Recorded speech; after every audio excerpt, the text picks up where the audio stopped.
সময়টা 2035। এখন আর বিটিএস নামে কিছুই নেই।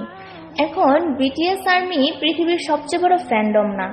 এখন কেউ বলতে পারবে না বিটিএস আমার সাত জামাই। এখন কেউ আর বিটিএস কে হিজড়াও বলতে পারবে না। বলবেই বা কি করে? এখন তো বিটিএস নামে কিছুই নেই। এখন আর বিটিএস আর্মির আইডিতে নতুন কিছু পোস্ট হয় না, কিন্তু রয়ে গেছে পুরনো স্মৃতি। এখন হয়তো বিটিএস এর চেয়েও বড় ব্যান্ড আছে, কিন্তু বিটিএস নেই। আর্মিরা তাদের নিজের লাইফ নিয়ে ব্যস্ত হয়ে গেছে। এখন কেউ লাইভ মিস করলেও মন খারাপ হয় না, কারণ এখন তো কেউ লাইভেই আসে না। এখন আর কেউ কারো পোস্টের জন্য অপেক্ষা করে না।